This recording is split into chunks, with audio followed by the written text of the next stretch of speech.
We're developing our own court system based on a Justice Act, which was created by the community.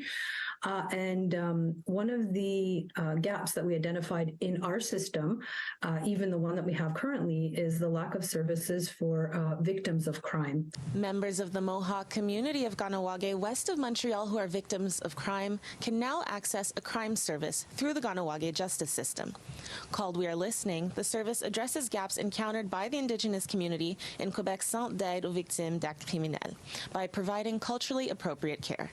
But I would have members in the community that would be victims of crime would sometimes call me up and ask me, do they need a lawyer? What can they do? How does this work? And so I would often refer them to the external victim of crime services. More often than not, people from my community were not comfortable going through that service. What it comes down to is a difference in, I think, just the social structure that makes Kahnawake different, makes it its own.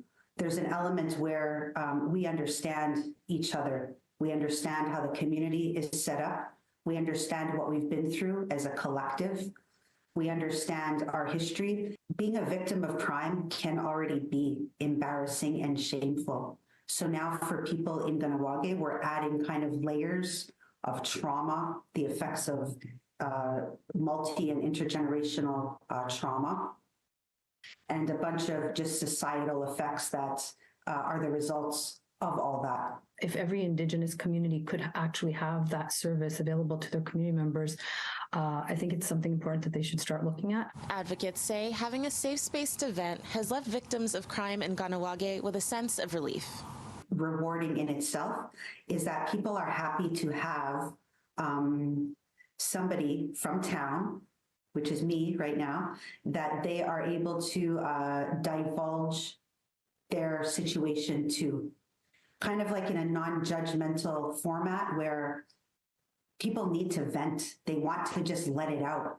And really what we understand now from, learning and lessons about trauma and resiliency is that facing what happened to you and talking about it is in fact the first step in your healing process. There's a lot of emotions that are pent up, and to have somebody right there that you can just tell what happened, what is happening, what are the problems right now, what are you afraid of, who else is impacted, that's making a huge difference for a lot of people. In Montreal, Anastasia Dextrene, City News.